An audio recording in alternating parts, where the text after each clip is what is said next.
Welcome to History Hack. If you didn't know by now, we are the revolution. That means we're sharp, witty, lots of fun, but it also means that we're essentially the peasants in Les Mis huddled round a table in the corner of the bar with no money. If you enjoy the show, please do support us. We have a Patreon account by which you can donate a small monthly sum in appreciation of what you're hearing. Alternatively, we have Ko-fi, in which you can just do a one-off donation as a thank you if you particularly enjoy a certain episode.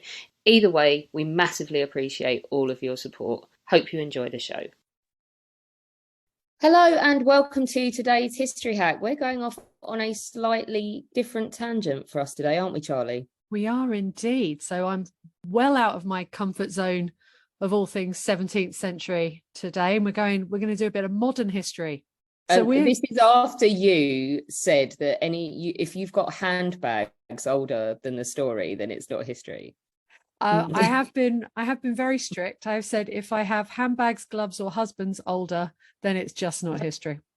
But this just about qualifies then on that basis, because I know Chris isn't this old. It does. It qualifies on this basis. It really does. So we're lucky today to be joined by Jane Johnson. She's a novelist and publisher who's been published in 26 countries. She launched the Voyager imprint of HarperCollins, and she's the UK editor for George R.R. Martin. You might have heard of him, Robin Hobb, and Raymond Feist.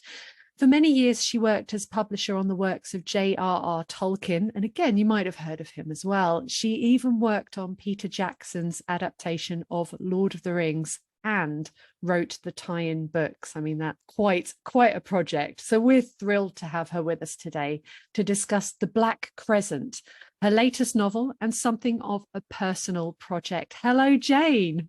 Hello there. How lovely to be here. Thank you. We're thrilled to have you. And as I was saying before we started recording, I've been lucky enough to read The Black Crescent and to wander well out of my comfort zone. So I thoroughly enjoyed it. Let's start at the beginning. So your starting point for The Black Crescent was a photograph. Can you tell us about it and what made it so compelling? Yeah, I mean, when you say you were out of your comfort zone, I definitely was. My previous novels have all been fully historical, and including 17th century too, set in the 17th century. So one in the 16th, one in the 13th. So this was so coming upon a photo that was actually relevant to the book was quite unusual, and I was just skimming through the internet, as you do every so often when you're feeling a bit bored. And I was looking at old photos of old Morocco, and I came upon this black and white photo which showed this really strikingly beautiful young woman. Black and white. She was standing in a setting that was clearly Moroccan arches, and she had a headscarf on. But she was also wearing this shift dress, which was open quite low in a very immodest way, in a way that you would never expect to see on a young woman in Morocco then or now, in fact. And this intrigued me. I thought, well, who is she? This is very unusual. I mean, it's quite taboo to take photos of people anyway in Moroccan society, and especially of women. It's invading their privacy apart from anything else, but it's also it's quite insulting to do so. So I just thought, here she is, full face with a very deep cut shift. What is all this about? So I did a reverse search on this image, and it threw up some history that I'd known nothing about. I mean, obviously I knew that Morocco had been a French protectorate, which is just really a polite name for a colony. And obviously there were women working for the French regime. But I had never really given a great deal of thought to the fact that there might have been women working as sex workers for the French regime. And this is what she was. And I know, we'll get on to, I'm sure, more detailed information about that later on. But this was basically my starting point was, well, this is fascinating. Here is this young exploited woman in a country that is being exploited for its resources. And she just seemed to me to stand as a symbol for the bigger picture And I wanted to know more about her and her circumstances and who she might be. I mean, obviously, there was no way of finding out exactly who she was, but it made me curious as to how I could include her in the story. It's really good, isn't it? And every now and again, I think like women's history is so marginalized for some aspects that our only choice as historians is to dream it up into history. I'm thinking of Elodie Harper and her ones about the sex workers in Pompeii as well, the trilogy that she's done, because the source material just isn't there, and imagination is what we've got to try and bring back their experiences. Let's just talk the reader through then, or the listener, sorry, and potentially your readers. The book is set in 1950s Morocco. What was the country like at the time? So what's your setting?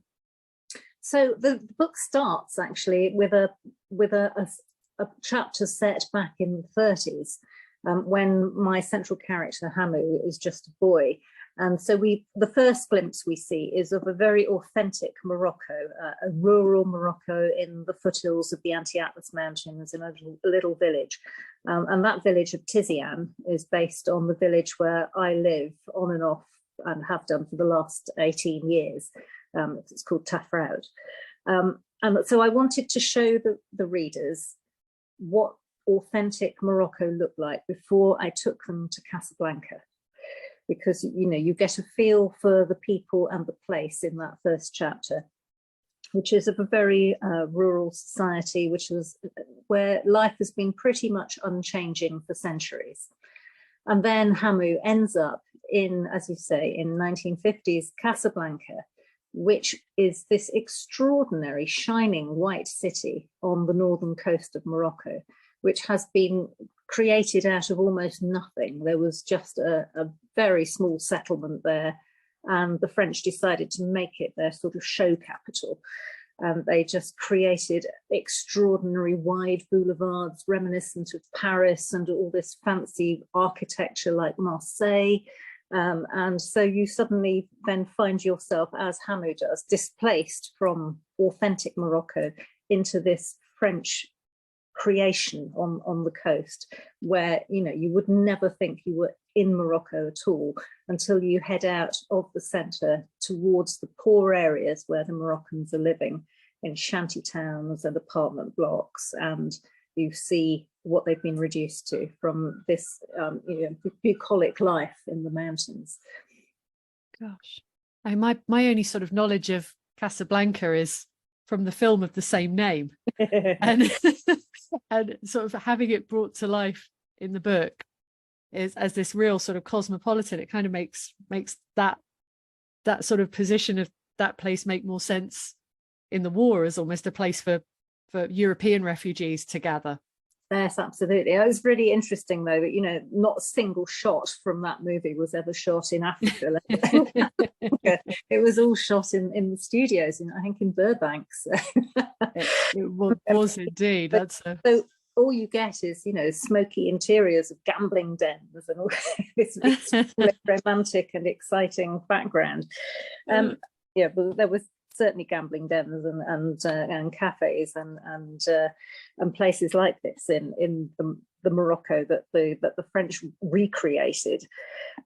It's fascinating to see how they did that. They had this sort of fantasy idea of Morocco, I think, in a sort of exoticism, which they then imposed over certain parts of quarters of the city.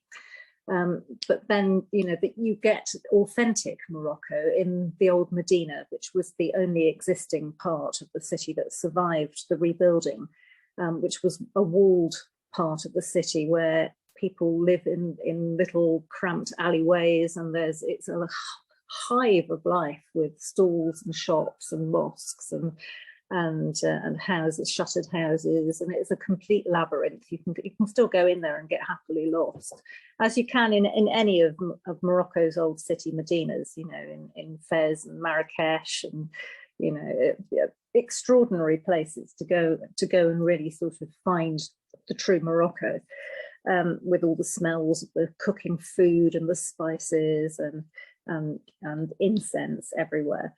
So it's so to put those two things together, the very, very ultra modern brutalist architecture in some places with the crumbling old Casbahs and mosques of old Morocco. I just felt, you were seeing there a real genuine clash of cultures, in that the French had just sort of come in and taken over this country and were then reforming it in their own view of that country, as opposed to honouring the genuine roots of it.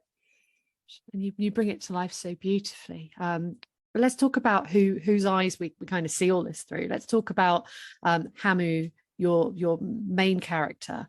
He's very much torn between two worlds. So can you tell us about him? Where does he fit in between these sort of two opposing places? Yeah, so Hamou Badi is he's a young man from this rural village. So where he is just a naughty boy, really. He's a member of a local gang who go around causing trouble.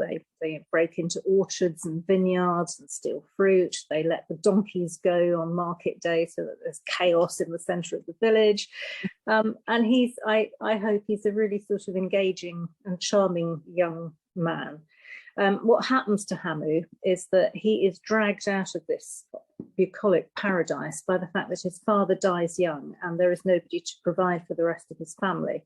So the responsibility falls upon him. And really at this time, the only way to make money is to work for the French regime.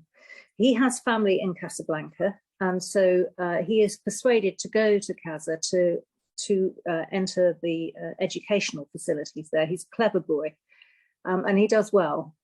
And when we see him in Casa for the first time, he is a young officer in the Sûreté, the French police force, and he's doing well for himself because he's clever. He applies himself. He's thoughtful. I'm extremely fond of him as a character because I think, he is the best of all of us. Really, he wants to do good. He can't do good all the time. He has impulses to do other things, but he also wants to look after his family. And the only way of doing that is to send the money back that he earns every year as a policeman. And so when he ends up getting promoted to fire guns officer, he gets more money and he can send more money back, and he's thinking about what he can buy for his mother and sisters back home and, how this will help them. But at the same time, he's thinking, but hang on here, if they're giving me a gun, what are they expecting me to do with it? Am I supposed to be using this gun on my own people?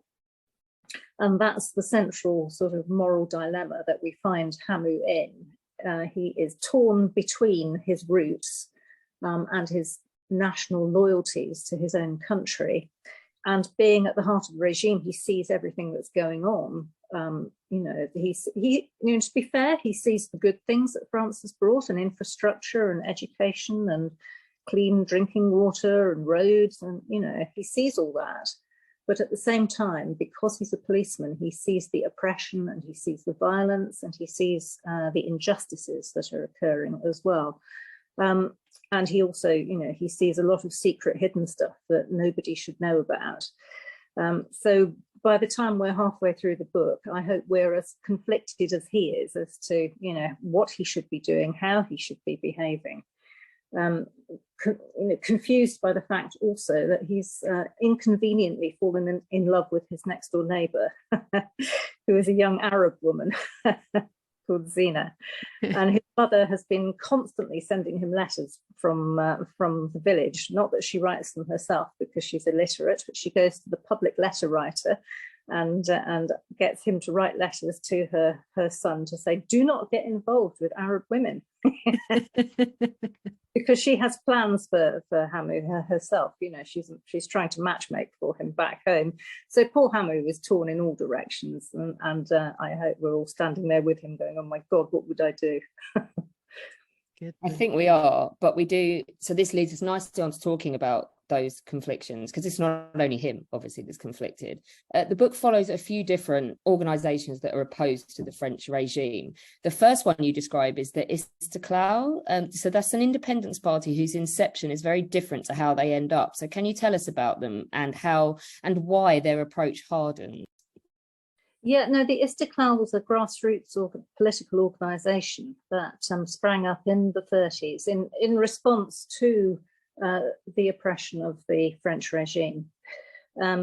It was very much a sort of socialist organisation. It was they put in place their own educational systems for local people, but it was very much there also to disseminate nationalism and to try to get people on board and to educate them about what Morocco should have been, how they should be resisting the French. It was a very much a political force, very diplomatic, very much about persuasion and discussion. Things began to change when the French exiled the Moroccan Sultan in 1953.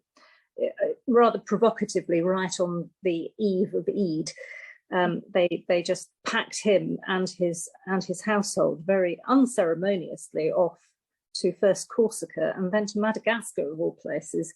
Now, for the Moroccans, you know, that's an enormous deal, because in their culture, the Sultan is next to God, and very much the personal symbol of Morocco for every Moroccan. So to have your Sultan sort of whipped away from you and sent to, you know, places you've never even heard of, must have been an absolute shock to everybody in the country. At this point, you know, the Istiklal is trying extremely hard to negotiate with the French regime and to try to bring to bear political pressure.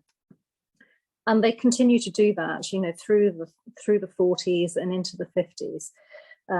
But you know, when the Sultan gets taken away, that's when we start seeing more militant factions springing up out of the roots of the Istiklal, who feel that that the National Independence Party is simply not doing enough.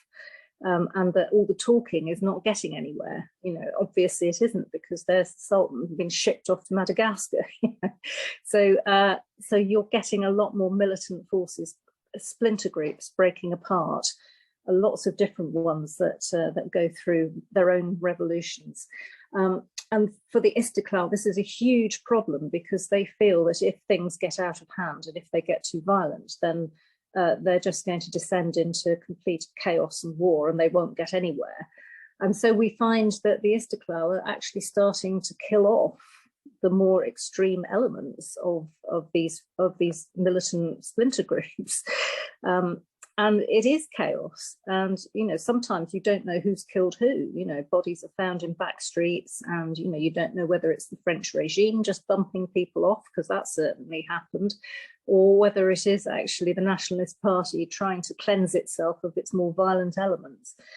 So by the time we've got through to 1955, which is the main part of the book, the party that the splinter group that's really sort of come into force was first the Black Hand, and now the Black Crescent, the splinter group who make up the title of my book. And they are really hard line. And, you know, there are French atrocities going on, but there are also Moroccan atrocities going on, direct action, bombings, you know, executions, assassinations. It is an incredibly fevered time, and Hamou's caught in the middle of it all. Gosh, I mean, and so this is a splinter group of a splinter group. This is it keeps the you're not doing enough, so we're going to get involved. What is the aim? What do they want to do? They just want the French out? Do they want to punish the French? What's the aims of these groups? For the Istiklal, the aim was to get the Sultan back and to move with the French hand in hand towards a more independent Morocco. So, you know, it was a long-term aim. And for the splinter groups, it just wasn't moving fast enough. And they had the feeling that there was too much collaboration going on, and that there were talks behind the scenes, and they felt that was, you know, that some members of the Istiklal might just be collaborating with the French as opposed to actually, you know, resisting them. So yeah, no, sometimes direct action works, you know. It's sometimes it's all that works, you know, when the people are not going to be persuaded by talk and patience, and they are being oppressed. Sometimes when they rise up in, you know, as the French should know, the revolution, you know, sometimes it's the most effective way to change the system. But it leaves the rest of us going, oh my God, is this the right thing to do? And certainly, you know, it's a grey moral picture here. You know, it's very hard to say, yes, this is absolutely the right thing to do. But I think for me, what was so fascinating about, you know, one man's freedom fighter is another man's terrorist, is the old saying. Yeah. But, you know, you put yourself in the shoes of somebody in that situation and you think, well, okay, what would I have done, you know, in that situation if the Germans had invaded Britain, and et cetera, you know, and were oppressing the local people and forcing women into sexual servitude and all the rest of it? Would I have just sat back and just went, oh, well, now you're in charge, I guess we'll just let that happen? Or have joined the resistance? And if the resistance was violent, you know, then would you have done the things that they were doing?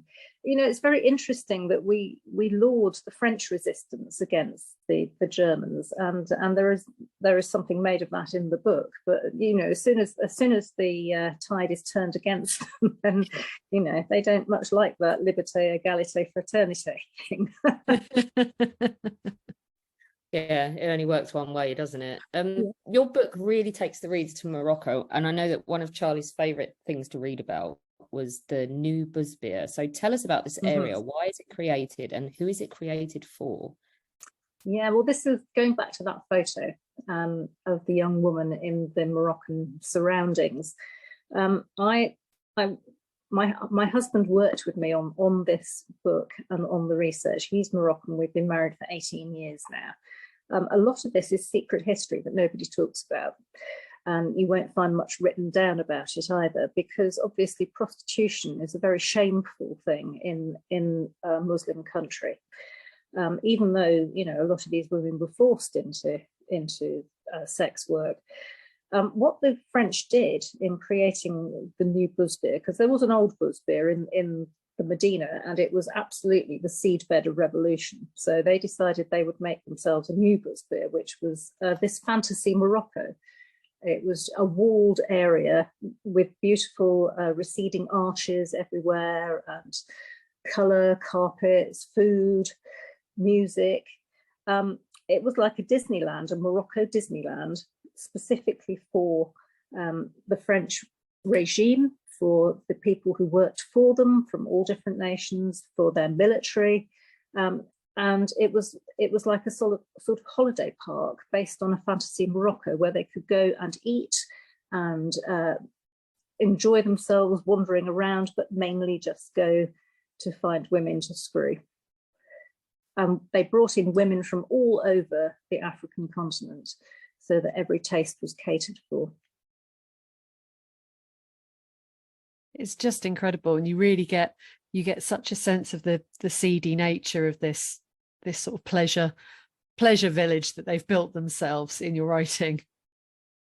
Yeah, pleasure village is absolutely what it was. And what was, you know, the women weren't allowed out even, you know, there was a gate, there were guards on the gate.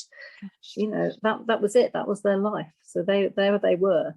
And they, you know, I saw postcards from that era of women lounging around, half clothed or hardly clothed, you know, with feathers and fruit and all the sort of things you would find in 19th century Orientalist paintings of Morocco and harems and all that sort of thing. So, you know, it was very staged, but it was, you know, it wasn't nice.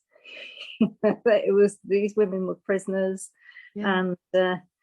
And you can imagine the resentment and the disgust that a lot of the local population felt towards this sort of treatment. So you can see why there were so many tensions.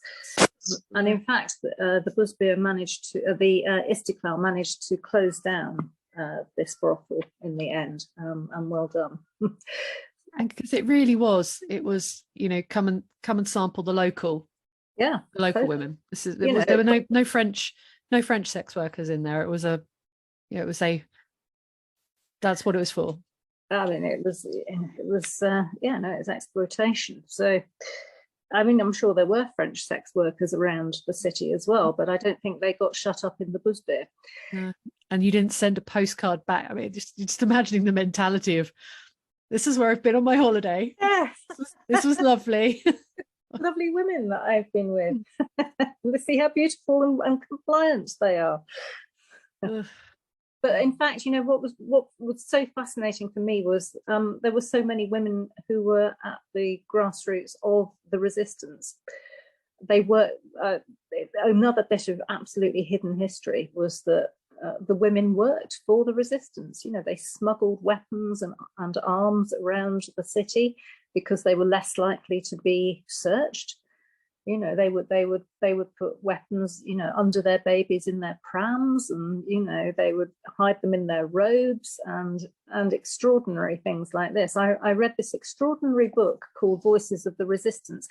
I mean, it exists only really as an academic paper by this American academic called Alison Baker, and she had actually managed to get oral histories before many of these women died. She had gone around and interviewed them, and it was one of the things that really sort of sparked the writing of the book for me as to how involved the local women of Casablanca were in the resistance movement. And you write about, you know, what happens when resistance fighter men are apprehended by the police, and it's not particularly nice. Would the women have faced a similar punishment, or was it different? Oh no, they would. I mean, they were literally risking their lives in getting involved in any of this as well, and you know, and obviously also sexual degradation. So it takes a great deal of passion and commitment to be involved in the resistance movement, and I came away from my research feeling such admiration for these people. I mean, extraordinary commitment. It's just such I love that woman went and did the oral histories as well, so that you weren't completely deprived of these women's voices when you were writing. What happens when the workers of Morocco try to call a general strike in against the treatment that they're receiving from the French? Yeah, that doesn't go down very I mean, I'm guessing it's not great. They called strikes quite frequently from the Istiklal started this, and they were calling strikes throughout the 20 odd years of the resistance movement. Obviously, when general strikes are called, everything comes to a standstill. And what happened was that the French military and police would be called in to try and make everybody go back to work. Most of the workers were living not in lovely shining white centre of Casablanca, but in the shanty towns around the edges, the bidonville, which you can still see today. You know, there are considerable poor areas of Casablanca. They're called bidonville because a bidon is a big oil can, and most of the houses are made out of the hammered metal from these oil cans and just riveted together. So you can imagine what that would be like in summer, or indeed in winter. You know, I mean, this is not a comfortable place to live, but people have got no money, and so this is largely where all the workers are living. So when they call it a general strike, the French police descend on these areas. And they beat people and they shoot people, and they shut all the shops and smash up all the little shops there that people use for their day-to-day lives. And there were, you know, huge massacres and protests in this way. And you'd think that would work and would quell the opposition, but actually in the end, the numbers swelled more and more each time, you know, to the extent that even when after one of these terrible atrocities, there was a huge mass funeral for people who had been shot by the French. and the French shot on the funeral as well. So, you know, you can imagine the hatred and the resentment of the local people just sort of coming to boiling point after situations like this. It's a history that I'm so not aware of, and it really did, you know, it was like being taken to a whole new place and sort of reading about this. You write so beautifully about the people in Morocco. You say that they knew how to be poor, they excelled in it, they had to. And thinking about, you know, how lovely the name of that town sounds, and it's named after oil cans. I mean, it's just incredible. You mentioned that your husband is Moroccan and that he helped you a lot with this. Could you tell us how his recollection of Morocco growing up, how that helped you write? Yeah, obviously, Abdul grew up in the village that is Hamou's hometown, which, you know, I call Tizian, but is in fact Tafraout. But he had to go to work in Casablanca, and he worked there for 10 years. So he knew the city like the back of his hand, and he knew a lot of the history.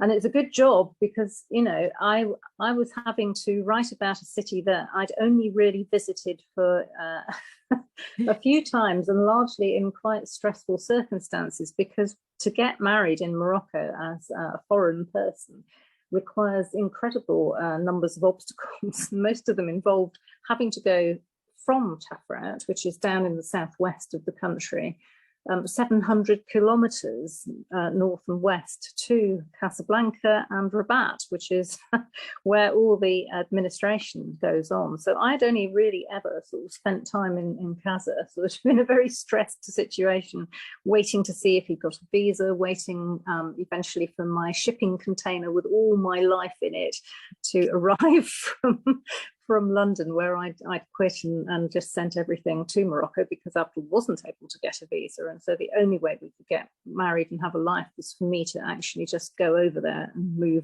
move there. But everything had changed with when the resistance actually succeeded and the Moroccan Sultan was returned and independence was declared. Everything in Casablanca was renamed. Every street name which had been French suddenly became Moroccan. So you can imagine the difficulty of trying to write a book set in 1955 where you haven't got a map with all those names on it. I mean, it's just incredibly difficult. So luckily Abdul knew his way around very well.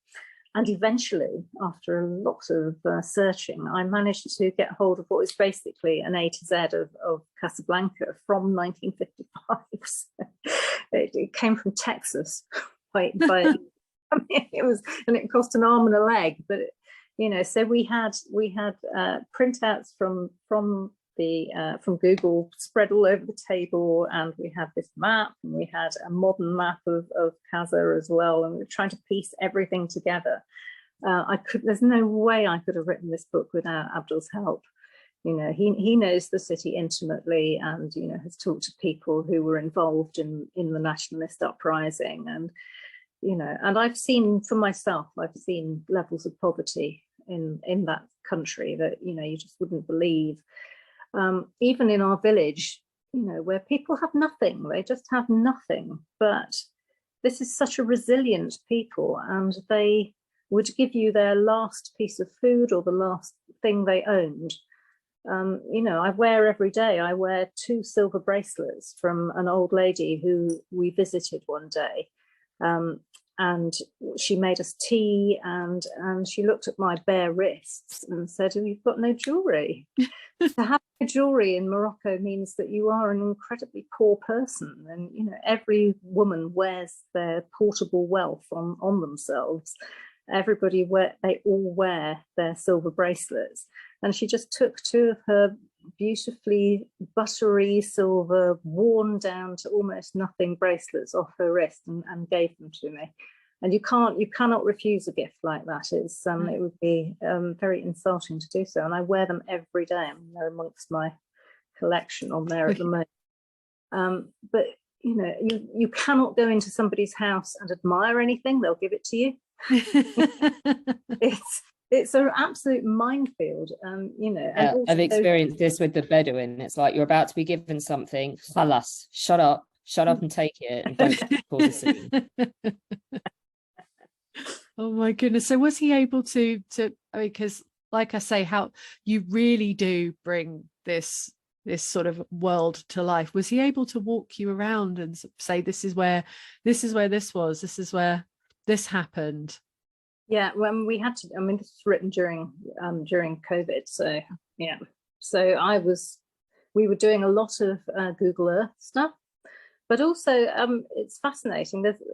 Morocco is now a very technologically advanced country, and people are very switched on social media. There are so many tour guides who walk around old Casablanca and talk about it. And so we would sit for hours at our kitchen table, just walking around Casablanca with them. And Apple would say, oh yes, around the corner there, that's where the Prison Civile is, which is in the book. And then we'd find that on Google and have a look at that. And it was absolutely fascinating. It's amazing what you can do. But I do think, when you're writing about anywhere, you do need to have been there. I couldn't have written it if I hadn't actually been to Casablanca several times and had a general feel for the place. But to get all those details that you really need, you are very, very reliant on other people and their input. So you get certainly the smells and the tastes, which I'm guessing must come sort of. I know that you're a bit of a foodie, and Abdul is a chef, I believe. Yeah, no, absolutely. I mean, I should say that this is not a book that is just, about the grim uprising in Casablanca, because we do end up back in lovely Tizian.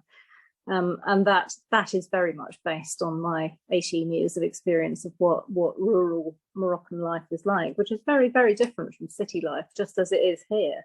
Yeah. But so there are different problems there, and I do want you to be able to see and smell everything that Hamou sees and smells.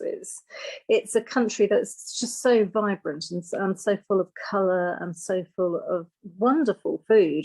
I blog about the food quite often, and Hamou talks about the food a lot, and in fact is almost ensorcelled by the food. His downstairs neighbours keep plying him with it, and he never really knows why. We should definitely have a plug for your blog, Jane, because if anyone does want to read about the food, where can they follow your blog? Oh, www.janejohnsonbooks.com. Fantastic. We won't go too much into it because everyone's stomachs will start rumbling. But thank you so much for coming to talk to us about the Black Crescent. The book is out 3rd of August. Alex, can we get a link to it put in our bookstore for people to buy? We absolutely can. We will shake our fist at Alina and she will make it so.